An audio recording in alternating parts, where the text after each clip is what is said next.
Sebelum melanjutkan, jangan lupa subscribe dulu, terima kasih. Bab 480 Transformasi Big Yellow. Kedatangan Jiang Chen membuat seluruh keluarga Nangong terpukau. Nangong Yunfan dan petinggi keluarga Nangong lainnya juga baru saja kembali ke keluarga, tetapi tidak ada yang berani bersikap acuh. Mereka semua datang untuk mengunjungi Jiang Chen. Jiang Chen hari ini tidak lagi sama dengan Jiang Chen yang mengunjungi mereka sebulan yang lalu, dia sekarang adalah pahlawan benua selatan, seorang pejuang perkasa yang mampu membunuh Raja Iblis. Bagi keluarga Nangong, kunjungan Jiang Chen membawa banyak kemuliaan. Keponakan Jiang, selamat datang. Senyum cerah mengembang di wajah Nangong Yunfan. Jiang Chen tidak pergi ke istana Sungai Mendalam, tetapi memilih untuk mengunjungi keluarga Nangong. Itu menunjukkan betapa dia sangat menghargai keluarga Nangong. Meskipun salah satu alasan terbesar mengapa dia datang ke sini adalah hubungannya dengan Nangong Wentian, bagaimanapun juga, ini adalah sesuatu yang bermanfaat dan tidak memiliki kekurangan. Paman, si kuning besar perlu memasuki kultivasi terpencil. Bisakah aku mendapatkan tempat untuknya? Jiang Chen telah membawa Big Yellow bersamanya, dan melilitkannya dengan kekuatan yang paling lembut di sekeliling Big Yellow sehingga ia dapat tidur dengan tenang, tanpa pernah menyadari bahwa ia sedang digoyang-goyangkan. Nangong Yunfan telah lama memperhatikan Big Yellow yang sedang tidur. Awalnya, dia mengira Big Yellow telah terluka, tetapi sekarang dia menyadari bahwa Big Yellow sebenarnya sedang berkultivasi. Menggunakan tidur sebagai metode kultivasi, ini benar-benar membuat semua orang malu. Tidak masalah. Keponakan Jiang Chen, serahkan saja Big Yellow padaku, kata Nangong Yunfan. Jiang Chen melambaikan tangannya dan mendorong Big Yellow ke Nangong Yunfan. Dia percaya bahwa Nangong Yunfan pasti akan memberi Big Yellow tempat terbaik untuk berkultivasi di keluarga Nangong. Di halaman Nangong Wentian, Jiang Chen, Nangong Wentian, Han Yan, dan Yang Chenyu, keempatnya duduk mengelilingi meja, tertawa dan berbincang. Senyum santai terlihat di wajah mereka. Sudah lama mereka tidak merasa begitu santai. Benua Timur dan Benua Selatan, semua masalah di sana telah diselesaikan sepenuhnya, dan semua musuh telah dimusnahkan. Jiang Chen adalah eksistensi yang tak terkalahkan di kedua benua, dan tidak ada yang sebanding dengannya. Chen kecil, kamu tak terkalahkan sekarang. Ini benar-benar sesuatu yang layak dirayakan. Han Yan berkata sambil tersenyum. Tak terkalahkan. Jiang Chen menggelengkan kepalanya sambil tersenyum dan berkata, menjadi tak terkalahkan di sini dianggap bukan apa-apa. Aspirasiku jauh melampaui ini, dan kurasa kalian semua punya aspirasi. Bagaimanapun, Benua Timur dan Benua Selatan terlalu kecil. Raja Tempur kelas 2 cukup kuat untuk menaklukkan segalanya. Namun, tahukah kalian bahwa Raja Tempur kelas 2 bukanlah apa-apa di benua ilahi? Tidak hanya itu, bahkan Raja Tempur kelas 9 tidak bisa mengklaim dirinya sebagai orang hebat. Di beberapa negara adikuasa, bahkan Kaisar Tempur tidak dianggap penting. Ada juga beberapa keluarga dan kekuatan lain yang mewarisi hal-hal dari zaman kuno, sumber daya mereka kaya dan kuat, dan ada orang suci sejati di antara mereka. Setelah mendengarkan apa yang dikatakan Jiang Chen kepada mereka, Han Yan dan Nangong Wentian dilanda emosi yang campur aduk. Kedua pria itu saling memandang dan melihat tatapan penuh gairah yang sama di mata masing-masing. Benua ilahi, jantung alam Saint Origin, itu adalah tempat yang melahirkan impian para pejuang perkasa yang tak terhitung jumlahnya. Sekarang, itu adalah tempat yang benar-benar menarik perhatian mereka. Di negeri itu, mereka bisa bertemu dengan raja-raja tempur yang kuat, kaisar-kaisar tempur yang dominan, dan bahkan para orang suci yang dapat mendominasi seluruh dunia. Akan tetapi, mereka berdua masih hanya prajurit-prajurit jiwa tempur, dan wilayah-wilayah itu tampak sangat jauh dari mereka. Saat itu, Han Yan dan Nangong Wentian sama-sama terdiam. Mereka tahu bahwa untuk menjadi prajurit yang hebat, mereka harus pergi ke benua ilahi. Jika tidak peduli seberapa berbakatnya mereka paling-paling hanya bisa menjadi raja tempur dengan tinggal di sini, dan mustahil bagi mereka untuk memperoleh basis kultivasi yang lebih kuat. Itu semua karena perbedaan antar wilayah, serta fluktuasi hukum dunia, yang sangat menghambat pertumbuhan seorang prajurit. Dengan demikian, mustahil bagi negeri ini untuk menghasilkan prajurit hebat seperti yang ada di benua ilahi. Sepertinya kita harus bekerja lebih keras. Dengan kekuatan kita saat ini, jika kita benar-benar pergi ke benua ilahi, kemungkinan besar kita hanya akan menjadi pecundang. Hanya ketika kita telah menembus alam jiwa tempur akhir, atau bahkan alam raja tempur, kita dapat pergi ke benua ilahi dan melanjutkan petualangan kita. Han Yan berkata dengan serius. Setelah mendengarkan perkenalan Jiang Chen dengan benua ilahi, dia dan Nangong Wentian menyadari kelemahan mereka. Faktanya, kedua pria ini adalah elit di generasi mereka, dan memiliki bakat luar biasa yang tidak dimiliki orang biasa. Mereka adalah jenius di antara para jenius. Namun, ketika membandingkan diri mereka dengan Jiang Chen, kesenjangan segera menjadi jelas. Saudara Yan, kamu memiliki garis keturunan iblis ilahi kuno, dan seperti Little Yu, itu adalah konstitusi tubuh ilahi bawaan. Konstitusi seperti ini hanya akan tumbuh semakin kuat seiring berjalannya waktu, dan kamu sebenarnya memiliki potensi yang tak terbatas.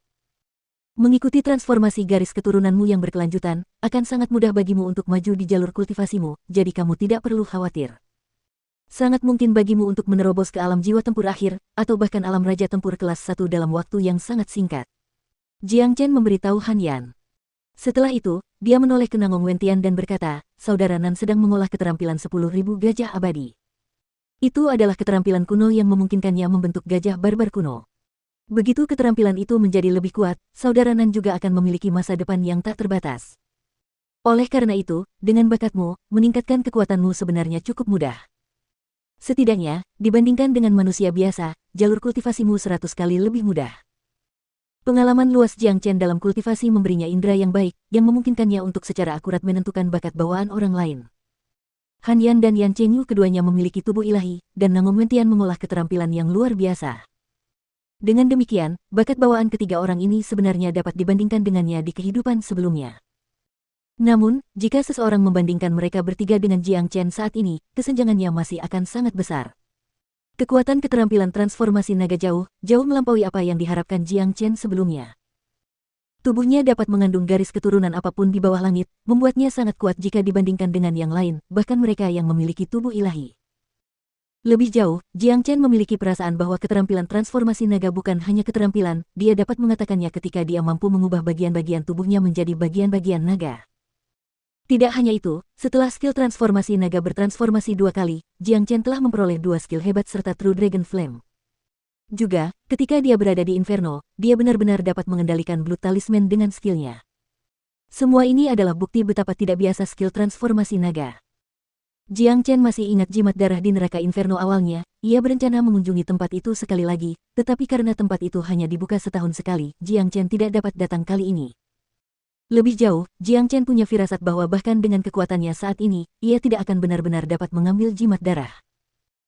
Oleh karena itu, ia memutuskan untuk mengunjungi benua ilahi terlebih dahulu, dan ketika ia memiliki basis kultivasi yang kuat di masa depan, ia akan kembali ke Inferno dan mencari jimat darah itu, dan mencari tahu tentang hubungan antara itu dan keterampilan transformasi naga. Chen Gege, kapan kita kembali ke benua timur? Yan Chenyu mengubah topik pembicaraan mereka. Kita harus menunggu Big Yellow. Dia telah memperoleh banyak manfaat setelah menyerap jiwa iblis dan darah Lord Baoju. Kita harus memberinya waktu untuk mencerna semuanya. Jiang Chen berkata sambil tersenyum. Chen Gege, aku ingin mengunjungi Pulau Es. Yan Chenyu tiba-tiba berkata. Pulau Es. Yu kecil, mengapa kamu ingin pergi ke sana? Jiang Chen bertanya. Dia memang merasa ada yang tidak beres dengan Yan Chenyu beberapa hari terakhir ini, terutama saat suasana menjadi sunyi, seolah ada sesuatu yang mengganggu pikirannya. Namun, karena Jiang Chen sibuk dengan semua pertempuran, dia tidak punya waktu untuk menanyakannya. Dan sekarang, Yan Chenyu tiba-tiba berkata ingin mengunjungi Pulau Es, jadi Jiang Chen merasa ada yang tidak beres. Chen Gege, apakah kau masih ingat jimat es hitam yang kau berikan padaku? Setelah aku menyerapnya, jimat itu selalu berada di tubuhku tanpa menunjukkan tanda-tanda aktivitas. Namun, selama beberapa hari terakhir, jimat itu tiba-tiba menjadi gelisah dan mulai mengirimkan panggilan kepadaku. Aku dapat merasakan kekuatan misterius dari jimat itu, dan kekuatan itu mengarahkanku ke Pulau Es. Yan Chenyu menjelaskan, tidak menyembunyikan apapun dari Jiang Chen. Jimat es hitam mengirimkan pesan kepadamu.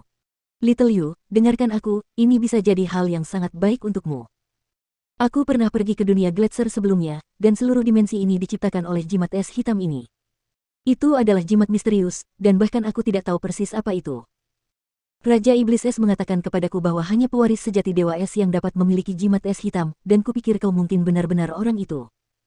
Begitu Big Yellow terbangun, kita akan bergegas kembali ke benua timur, lalu aku akan menemanimu ke Pulau Es. Mata Jiang Chen berbinar. Karena jimat es hitam telah mengakui Yan Chenyu sebagai pemiliknya, jimat itu tidak akan pernah menyakitinya. Pulau Es memiliki sejarah yang misterius, begitu pula jimat es hitam ini. Mungkin Yan Chenyu bisa memperoleh manfaat besar dari jimat es hitam dan Pulau Es. Chen Gege, aku akan kembali ke benua timur sendirian. Kau bisa kembali begitu Big Yellow terbangun. Aku ingin menghabiskan waktu bersama ayahku, kata Yan Chenyu. Baiklah. Hati-hati dalam perjalanan pulang. Jiang Chen dengan lembut meletakkan telapak tangannya di dahi Yan Chenyu dan berkata.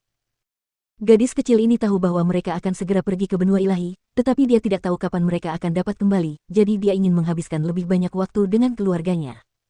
Ini membuat Jiang Chen teringat ayahnya, Jiang Zhenhai. Begitu dia kembali ke benua timur, dia akan menghabiskan waktu bersama Jiang Zhenhai juga, sebelum melakukan perjalanan ke benua ilahi. Baiklah. Yan Chenyu tersenyum, lalu dia terbang ke langit dan menghilang dari tempat kejadian. Dengan kekuatannya, prajurit jiwa tempur akhir biasa bukanlah tandingannya, jadi pada dasarnya mustahil baginya untuk mengalami kecelakaan apapun di sepanjang jalan. Karena itu, Jiang Chen tidak khawatir membiarkannya kembali sendirian. Sebenarnya, Jiang Chen bisa kembali ke benua timur bersama Yan Chenyu, dan membiarkan Big Yellow kembali sendiri begitu dia bangun. Namun, karena Jiang Chen tahu bahwa Big Yellow sedang dalam momen yang paling kritis saat ini, dia tidak bisa membiarkan sesuatu yang buruk terjadi padanya. Jadi, dia memutuskan untuk tinggal di sini dan merawatnya. Sehari setelah Big Yellow pergi tidur, Daoist Profound River, Great Elder, dan Wu Ningzu tiba di keluarga Nangong. Ini adalah pertama kalinya kepala istana datang ke keluarga Nangong, menyebabkan seluruh keluarga Nangong menjadi sibuk. Meskipun mereka tahu Daoist Profound River ada di sini untuk Jiang Chen, itu tetap memberi pengaruh baik bagi keluarga Nangong. Di luar dugaan Jiang Chen, Big Yellow benar-benar tidur selama sebulan penuh. Suatu hari, seberkas sinar emas yang sangat tebal melesat ke langit. Di dalam sinar terang itu, sosok ilusi kuda naga dapat terlihat.